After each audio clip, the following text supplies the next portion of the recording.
That night, what really happened? There comes a moment in every investigation when you stop asking what might have happened and start considering what the available evidence suggests could have occurred. Not because any single theory can claim absolute certainty, but because after dismantling implausible explanations, we're left with patterns that deserve examination, even when those patterns lead somewhere deeply uncomfortable. We've spent 6 episodes analyzing the evidence that challenges the official narrative. We've examined the ransom note that contained knowledge only a family member would likely possess, the phone call that was never placed despite the note's explicit instructions, the pineapple that appears in no plausible intruder timeline, the undisturbed scene that suggests staging rather than chaos, the superficial elements that reveal themselves through their very incompleteness. And now we arrive at a question. Based on the physical evidence, the behavioral patterns, the timeline contradictions. Once, this is a theoretical reconstruction, not a declaration of certainty. A careful consideration of how evidence might arrange itself if we follow where it leads, rather than where we've been told to look. Research shows that in cases involving children, concerning dynamics between siblings occur more frequently than many assume. Often in environments where parents are unaware or unable to acknowledge what's happening. One possibility investigators considered involved family dynamics, rather than an unknown intruder. These findings led investigators to consider various family-involved scenarios that might explain the evidence more coherently than the alternatives they'd been given. So let's walk through what the evidence shows and consider one framework, not as absolute truth. We'll use hypothetical names, Person A and Person B, to explore how the evidence might arrange itself in a scenario consistent with what was documented. Act 1. The evening. December 25th, 1996. Let's begin with what the documented evidence tells us. The Ramsey family attended a Christmas party at the home of Fleet and Priscilla White on the evening of December 25th. Multiple witnesses can confirm their presence. By all accounts, it appeared to be a typical holiday gathering. Children playing, adults socializing, the comfortable rhythm of families celebrating together. But even in these earliest hours, the timeline shows fractures. In initial statements to investigators, the parents indicated they left the party around 8:45 in the afternoon and arrived home between 9:15 and 9. JonBenet was asleep in the car, completely unconscious after a long day. The kind of deep sleep that children fall into after excitement and activity have finally caught up with them. The father carried her upstairs.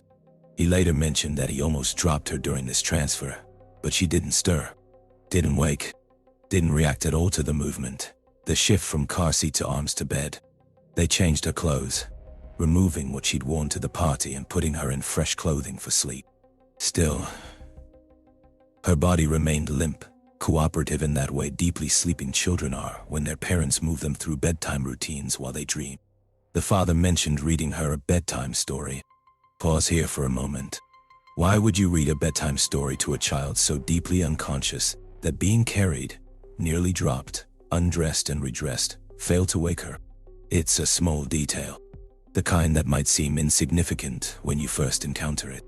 But it sits there in the timeline like a pebble in your shoe, impossible to ignore once you've noticed it. It's the kind of detail someone adds when constructing a narrative of normal parental behavior. I put her to bed, and read her a story sounds like what caring fathers do. But if she was truly as unconscious as described, the story serves no purpose except to paint a picture of normalcy that the rest of the evidence quietly contradicts. The older sibling, according to the family's account, the father helped him for approximately 20 minutes, assembling or setting up this toy, before heading to bed around 10:40 in the afternoon.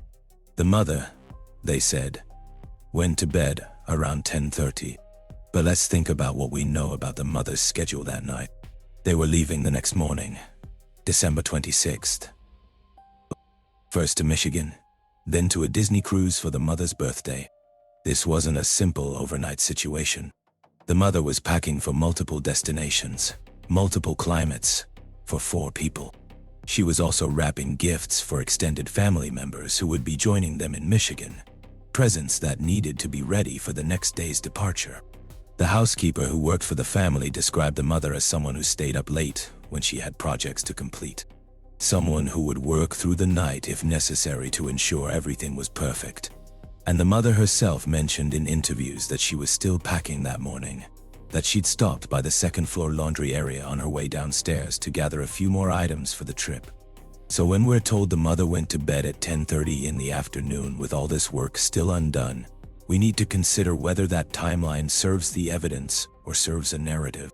Based on what we know about her personality, her responsibilities that night, and her own admission that packing continued into the morning, one possibility is that the mother was working much later than the official timeline suggests. Perhaps in the spare bedroom she'd been using as a staging area for luggage and gifts.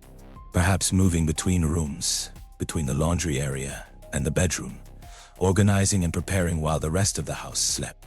This matters, because if the mother was awake and active in the house much later than stated, it changes who was available and where during the crucial hours. It means she was present, moving through the second floor, potentially hearing things, potentially seeing things, potentially available to respond to situations as they develop. But there's another timeline problem that's even more revealing. That arrival time, the 8:45 departure from the party, the 9:15 to 9:30 arrival home. In their very first statements to police, indicators suggested they'd arrived home closer to 10:00 in the afternoon. This would place the father's bedtime at 10:40, giving him roughly 40 minutes to help the older child with a toy and prepare for sleep. A compressed timeline, but possible. Later, this timeline shifted. Suddenly they were arriving home earlier, by 9:15 or 9:30. Why change this detail? When people revise timelines in criminal investigations, especially revisions that create more time rather than less, we need to ask what purpose that revision serves. The earlier arrival time creates a wider window, more opportunity for something to have occurred, more space between we got home and we went to bed for events to unfold. Innocent people don't typically revise timelines to create more opportunity for crimes to have happened. They revise timelines when they realize the original version creates problems they need to solve. When the original version makes something impossible that needs to be possible. And then there's what the older sibling revealed years later. In a 2016 interview, 20 years after that night, the older child admitted something his parents had never mentioned. He said that after everyone went to bed that night, he snuck back downstairs to continue playing with his Christmas toy. He didn't say how long he was down there. Didn't specify whether it was 10 minutes or an hour. Didn't mention whether he used the flashlight that would later be found wiped clean on the kitchen counter, positioned exactly where someone would place it after using it to navigate through a dark house. He simply acknowledged being downstairs, alone, active, after his parents believed he was asleep in his bed. Think about what this admission does to any theory involving an intruder. An unknown person would have needed to enter the home, navigate to JonBenet's room on the second floor, wake her or take her while she slept, bring her downstairs to the first floor. And then, either the intruder somehow avoided the older child completely, managed to move through the house without being seen or heard by someone who was actively present in those areas, or the intruder was already hiding somewhere, watching, waiting for the older child to finish playing and return upstairs before making a move. Both scenarios stretch credibility to the breaking point, but there's something else about that night that the evidence reveals. Something about JonBenet herself that changes how we understand what could or couldn't have happened. JonBenet's grandmother told investigators that when JonBenet stayed at her house, she made a point of waking the child before bed to use the bathroom. Not as a suggestion, but as a rule. Because if you didn't wake JonBenet and make her use the bathroom, she would almost certainly have an accident during the night.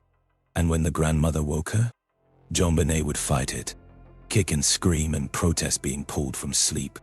That was her normal, documented response to being woken by someone she knew and trusted.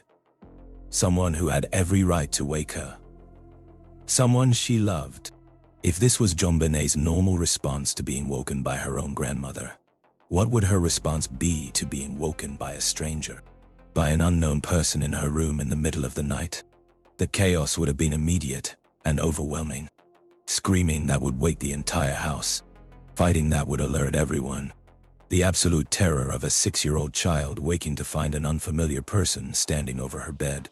But there was no such disturbance. No screams that woke the parents. No sounds of struggle that brought anyone running. The absence of this chaos suggests one of two possibilities. Either JonBenet woke on her own. Someone she trusted. Someone whose voice in the darkness wouldn't cause fear. So based on the available evidence, we can establish several things. The family arrived home sometime between 9:15 and 10:00 in the afternoon, with the exact time obscured by changing accounts that served to widen the timeline. JonBenet was carried to bed in a state of deep sleep. The father went to bed around 10:40 in the afternoon. The evidence suggests the mother was likely still awake, working on trip preparation much later than initially stated. The older sibling was awakened downstairs after everyone believed he was in bed. He's admitted this directly. At some point during these hours, JonBenet either woke on her own. These are the documented pieces. These are the threads that, when pulled, begin to unravel the narrative we've been given. Let's keep pulling. Act 2. Late night. The pineapple. There's a bowl of pineapple that changes everything. It was found on the breakfast room table, the morning of December 26th. Not hidden, not cleared away, just sitting there in plain view, as though someone had been interrupted mid-snack and never returned. Fresh pineapple chunks with some kind of dairy product, milk or cream, a spoon resting in the bowl. Nearby, a glass that had contained iced tea, now completely empty, drained. The evidence shows the mother's fingerprints on the bowl, the older sibling's fingerprints on the glass. Fresh pineapple in JonBenet's digestive system. Pineapple that had been there approximately 30 to 45 minutes before her life ended. When investigators asked about this pineapple repeatedly, the responses were striking. The mother didn't remember making it, didn't remember serving it, didn't know how it got there. The father couldn't imagine who would have been drinking iced tea. Then, reconsidering, suggested it might be something his wife or older child would drink. But he wasn't certain. The older sibling, when shown a photograph of the bowl and glass during his interview with investigators, he became visibly uncomfortable. Wouldn't identify the items directly. Deflected. Changed the subject. Later admitted to drinking iced tea that very day. At the Christmas party. So we have physical evidence of what appears to be a family snack. Fingerprint evidence placing specific family members in contact with these items. Pineapple in the victim's digestive system proving she ate from this bowl. And yet no one in the family can, or will, explain how this happened. The bowl sits there in the evidence file, unclaimed. A ghost at the table. Let's talk about what this bowl actually tells us, because its location matters as much as its contents. The breakfast nook was where the family typically ate informal meals. When investigators asked the mother to identify where each family member normally sat, she described a specific arrangement. Each person had their usual spot, the kind of unspoken seating chart that develops in families over time. The bowl and glass weren't placed at a single seat. They were positioned between two seats, between where the mother and older sibling normally sat. This is the kind of placement you see when family members are sharing food. One person makes a snack, places it in a central location between seats, and both help themselves. It's casual, familiar, the way people who live together naturally arrange shared food. This isn't how an intruder behaves. Think about what the intruder theory requires us to believe about this pineapple. An unknown person entered the home, navigated to the kitchen, located fresh pineapple, either in the refrigerator or in the pantry where canned pineapple might be stored, found an appropriate bowl, found a spoon from the family's silverware, located milk or cream in the refrigerator, mixed these together in the specific combination that JonBenet apparently preferred. Then this person made iced tea, not instant tea, not a quick drink, brewed iced tea, which in 1996, before modern coffee makers and Keurig machines, required boiling water, steeping tea bags. Then this person sat down at the family's breakfast table, in the family's eating area. with JonBenet, and fed her calmly enough that she ate without distress, without struggle, without any sign of fear. And then, after all this time, all this preparation, every single one of these actions increases risk for an intruder. Every single one takes time. Every single one requires intimate knowledge of where things are kept, how the family prepares food, what JonBenet's preferences were. The pineapple had milk or cream mixed with it. This is not a common combination.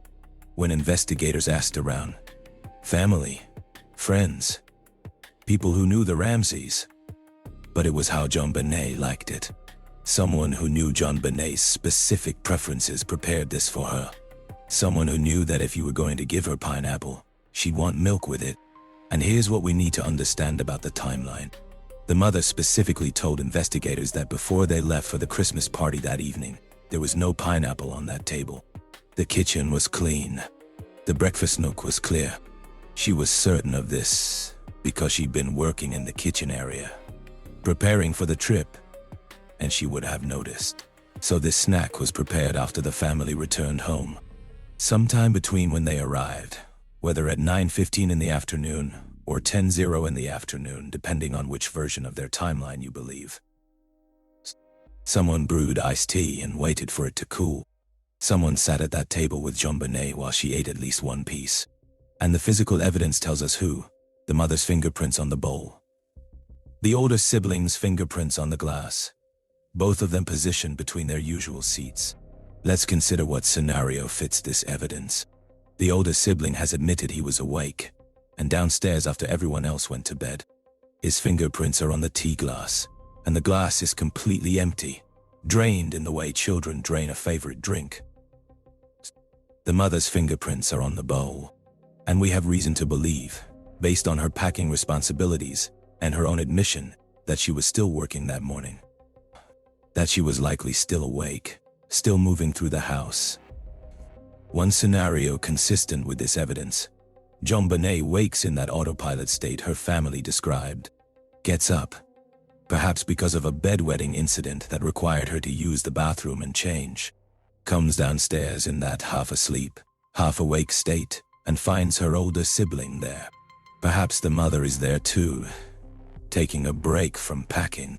Perhaps the older child has asked her for a snack, tea, and something to eat. She makes the tea, prepares the pineapple the way JonBenet likes it, places it between their usual seats so they can share while she takes a brief rest from her work. Then she returns upstairs to continue packing, assuming both children will finish their snack and head back to bed shortly. But they don't go back to bed. What we know for certain, based on the evidence, is this: JonBenet ate that pineapple. The physical evidence is conclusive. The pineapple was prepared by someone who knew how she preferred it, with milk or cream.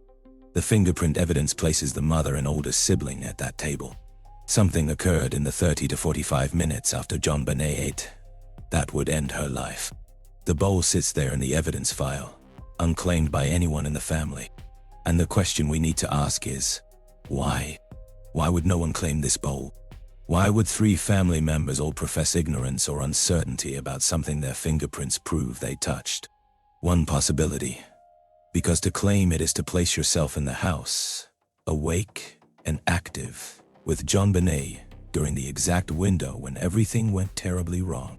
To say, yes, I made that pineapple, or yes, I was there when she ate it, is to acknowledge you were the last person with her, that you know what happened next, that the timeline everyone has carefully constructed, the timeline where everyone was asleep, where no one heard anything, where an intruder must have been responsible, falls apart the moment someone admits to being awake with JonBenet. The pineapple is the thread that, when pulled, begins to unravel the entire night. So let's keep pulling. Act 3. The evidence. What the findings show. There was a scream. A neighbor, Melody Stanton, told investigators that sometime between midnight and 2 in the morning on the night of December 25th. Not a playful scream, not the sound of games or excitement or nightmare waking. A scream of distress, real distress. It was brief. It ended abruptly, as though something had stopped it mid-cry.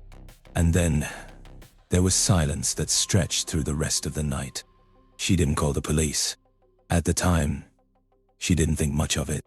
Children sometimes scream. Nightmares happen. It wasn't until she learned what had occurred in that house that the memory of that scream took on weight, became something she couldn't forget. But the medical evidence gives that scream context that changes everything. The autopsy documented two major findings: a significant impact to the head that created fracturing across 8.5 inches of the skull, and evidence that pressure had been applied to the neck area for a sustained period. Long enough to... Medical experts note that petechial hemorrhaging doesn't occur instantly. It develops when pressure is maintained for approximately 45 seconds or longer. It's not the result of a quick grab or a momentary struggle. It's the result of sustained force over time. This means someone maintained pressure for long enough. Nearly a minute. Think about 45 seconds. Actually count it out. 1 Mississippi. 2 Mississippi. It's a long time to maintain pressure. Long enough that it can't be accidental. Long enough that the person applying it would feel the struggle beneath their hands, would be aware of what was happening, would have time to stop. Unless they were in a state where time stopped meaning what it usually means. The medical examiner also documented both chronic and acute findings in JonBenet's pelvic area. The chronic findings suggested a pattern over time, something that had happened before, more than once. The acute finding, fresh from that night, included the presence of cellulose material, wood particles. Medical examiners and child safety experts have noted that this type of finding, contact with a wooden object causing particles to be present, is not typically consistent with adult predatory behavior. It's more consistent with child exploratory behavior using available objects. Let's step back for a moment and think about what we're being asked to believe if we accept the intruder theory. An unknown person entered this home, spent time preparing pineapple and tea, sat with JonBenet calmly enough for her to eat, then took her to the basement where they caused this particular type of finding with a wooden object, then applied sustained pressure for 45+ seconds, then caused a significant head impact. All of this by a stranger who somehow knew the house, knew JonBenet's food preferences, knew where items were kept. Or, based on the available evidence, we can consider an alternative framework, one that research on family dynamics unfortunately supports. Research shows that concerning exploratory behavior between siblings occurs more frequently than many people realize. Studies indicate it happens in approximately 30 to 40% of reported cases involving children. Peak ages for children who engage in such behavior range from 8 to 12 years old. When such patterns exist in families where parents are unaware or unable to acknowledge what's happening, the behavior can continue and sometimes escalate over time. The evidence shows JonBenet had multiple visits to her pediatrician for concerning symptoms. When investigators asked the parents about this, their documented responses showed defensiveness and anger rather than concern or curiosity about what the evidence might indicate. These findings led investigators to consider various family-involved scenarios. So let's examine what the evidence trail suggests, using hypothetical names to explore one possibility. Let's call person A, Robin; person B, Allison. The documented scream indicates Allison experienced acute distress around midnight to 2 a.m. The medical evidence of acute findings that night is consistent with something causing her significant pain. Research on child psychology indicates that when children are discovered in inappropriate behavior, this produces intense shame. In children with limited emotional regulation capacity, particularly in the 8 to 12 age range, shame can transform rapidly into panic or defensive response. Think about how children process being caught doing something they know is wrong. The shame is overwhelming. It floods their entire system. And children don't have the developed capacity that adults have to manage intense emotion. They can't pause, reflect, consider options. They react. The evidence of sustained pressure creating petechial hemorrhaging tells us someone maintained force for 45+ seconds. Child psychology research indicates that children in what's called a dissociative state, when emotion overwhelms their capacity to process it, can lose awareness of time and the pressure they're applying. Think of it like this. You've probably experienced gripping something tightly during stress. Maybe you've squeezed a stress ball during a difficult conversation. You focus entirely on the internal feeling you're trying to release, not on the external object. You don't think I've been squeezing this for 15 seconds now. Time becomes irrelevant. External awareness dims. All that exists is the need to release what you're feeling. Research shows this dissociative response is particularly pronounced in children whose emotional regulation systems aren't fully developed. They can enter states where they're physically present but psychologically somewhere else, focused entirely on making an overwhelming feeling stop. The head impact, significant fracturing but no external wound, indicates a blunt object with distributed impact rather than sharp or focused force. One possibility researchers have considered: a response driven by panic to stop movement or sound, without full awareness of the force being applied. There's documented evidence of prior incidents requiring medical intervention. One incident when Rob was 6 years old and Allison was 3 involved contact with a golf club severe enough that the mother took Allison to a plastic surgeon to ensure proper healing. The mother described this as an accident during a backswing. But think about the physics. Allison was approximately a foot shorter than Rob. If she was standing behind Rob during a backswing that travels upward, hitting someone significantly shorter would require the club to be angled downward rather than traveling in a normal backswing up. And the contact was severe enough for plastic surgery consultation. This suggests force beyond what a gentle accident would produce. So we have a documented pattern. An older sibling who, at age 6, caused the younger sibling significant physical harm, requiring specialized medical intervention. Based on this evidence pattern, let's consider a scenario that investigators examine. Rob is downstairs after the parents go to bed, documented through admission. Allison wakes and comes downstairs, perhaps in the autopilot state her family described. They share the pineapple snack evidenced by the fingerprints. At some point, they go to the basement together, their usual play area where toys and train sets were kept. Research shows that in cases involving chronic patterns, the behavior has often been normalized for both children involved.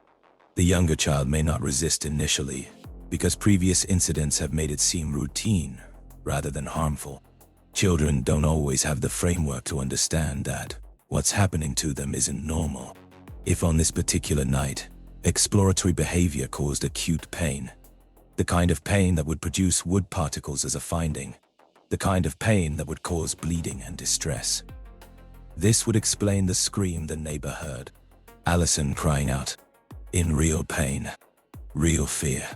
If Rob was discovered in this moment, or feared being discovered, research on child psychology suggests several possible cascading responses. Intense shame from being caught in behavior they know is wrong. Panic about consequences. What will happen when parents find out? Defensive response when the person they've involved won't stop crying, won't stop making noise that might bring parents down to see. Research on dissociative states in children shows that when overwhelmed beyond their capacity to cope, a child might grab whatever's available, a cord, a rope, an item nearby, without fully processing what they're doing or why. If Rob used something, perhaps a cord that was already there, the child isn't thinking I'm doing this for 45 seconds. They're in an emotional state where external time stops having meaning. All that exists is the desperate need to make the overwhelming situation stop. If Allison then collapsed or began making different sounds or movements that increased Rob's panic, the head impact could represent an attempt to make it stop.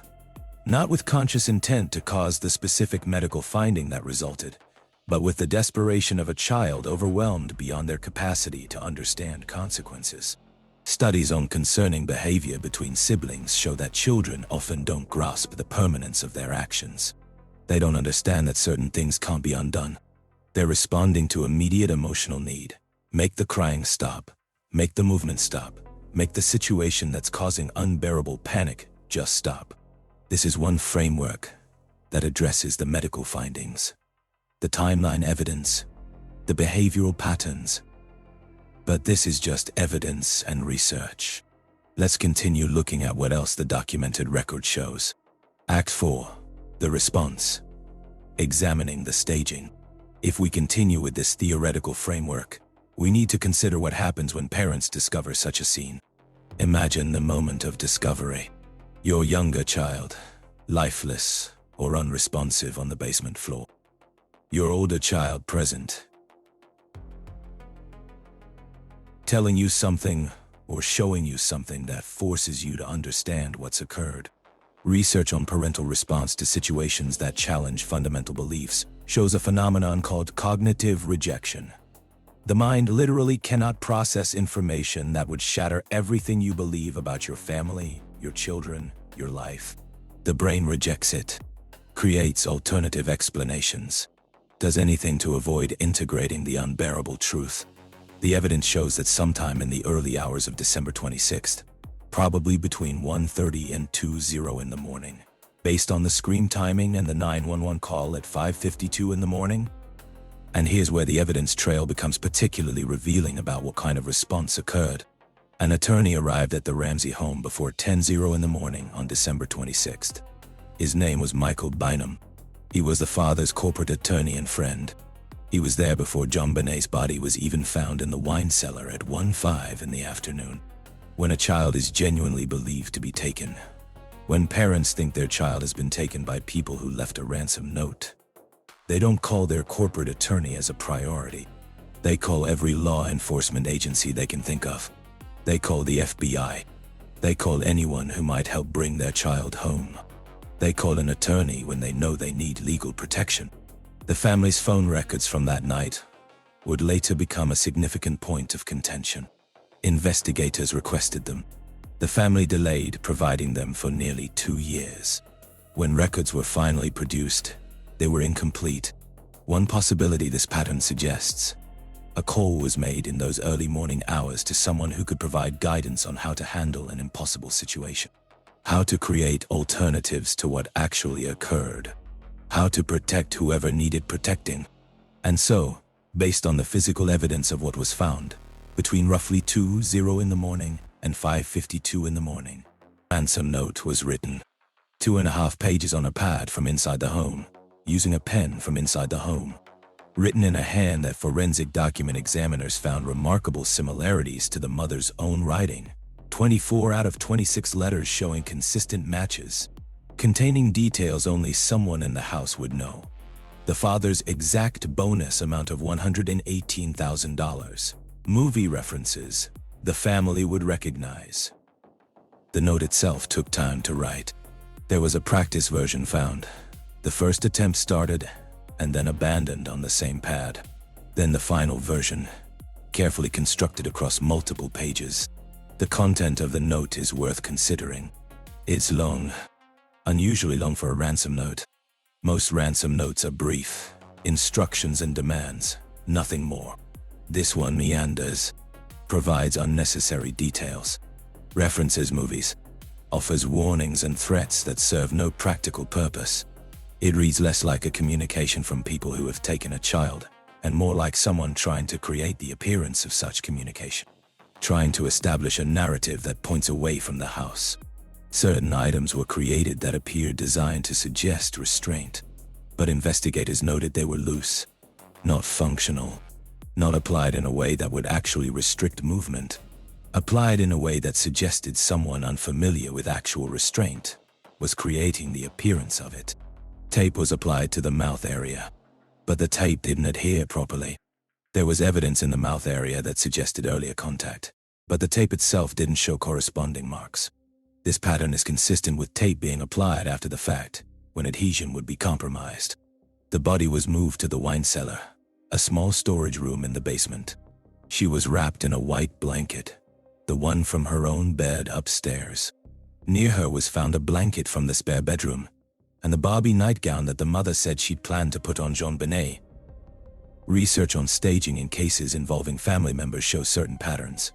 The presence of comfort objects near the victim, covering of the face or body suggesting relationship and care, and incomplete or illogical staging elements, indicating the stagers aren't experienced in criminal activity.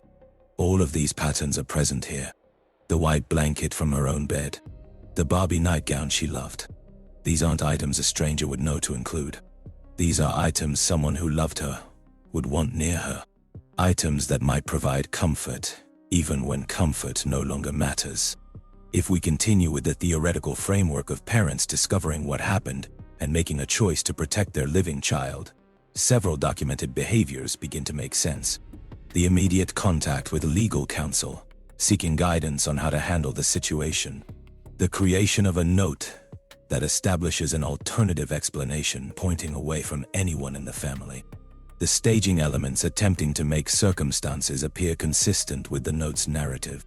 The items that are incomplete or illogical because they're being created by people who aren't criminals, who don't know how actual perpetrators would behave, who are simply trying to create enough doubt to protect someone they love.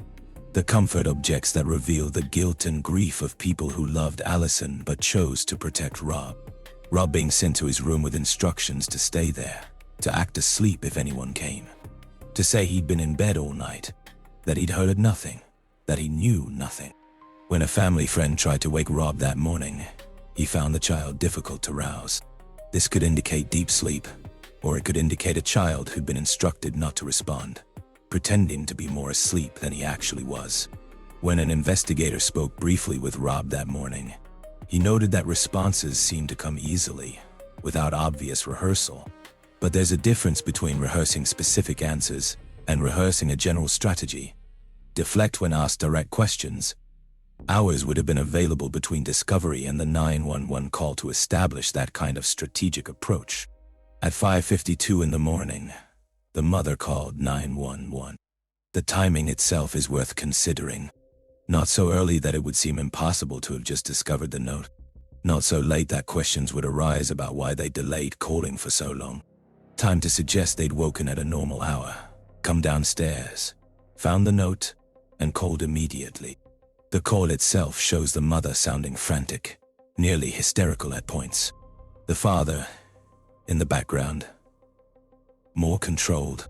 And at the end of the call, the part that wasn't supposed to be recorded after the mother thought she'd hung up, Rob's voice can be heard asking. He was already awake, already out of his room, already aware something was happening. One possibility, because he'd never actually been asleep, because he'd been part of what was happening all along. Based on this framework, the staging was complete by the time that call was made. Legal counsel was on the way. The story was established. When police arrived, they found a scene that had already been altered. Family and friends flooding into the house, called by the parents despite the ransom note's explicit warnings not to contact anyone. The father disappearing for extended periods, ostensibly searching but potentially making final adjustments to ensure everything appeared consistent. When a detective asked the father to search the house one more time, hours into the investigation, he went directly to the wine cellar, found JonBenet immediately in a room he'd supposedly already checked, picked up her body, destroying the scene in the process, and carried her upstairs. Research on parental behavior when discovering a deceased child suggests that genuine shock typically manifests as paralysis or collapse, not decisive action. Parents who truly just discovered their child's body tend to freeze, to scream for help, to be unable to move or process what they're seeing. But someone who already knew what they were going to find might move with purpose, might act decisively because they've already processed the shock hours earlier. By the time investigators could properly examine the scene, it had been so thoroughly altered by foot traffic, by the body being moved, by contamination from multiple people, which was perhaps part of what made protection possible. Closing. Based on the available evidence, the medical findings, the timeline contradictions, the behavioral patterns, a family with a pattern of concerning dynamics between siblings that went unacknowledged. A late night where children were awake and unsupervised longer than initially reported. A moment of exploratory behavior, consistent with documented chronic findings that caused acute pain and distress. A scream that a neighbor heard and couldn't forget. A possible parental witness who saw something but couldn't fully process the implications. A child overwhelmed by shame that transformed into panic and defensive response. Actions that escalated beyond intention or understanding, driven by dissociative states where time and consequences stopped registering. Parents who discovered the result and faced an impossible choice: call for help and risk losing both children, or protect the child who was still alive. A decision made in those dark hours to stage circumstances that would point away from the family. An early morning call to legal counsel for guidance on how to create protection. 3 decades of maintained silence about what actually occurred. The evidence has always been there, waiting for us to see it. The pineapple that no one will claim. The fingerprints that place specific family members awake and active.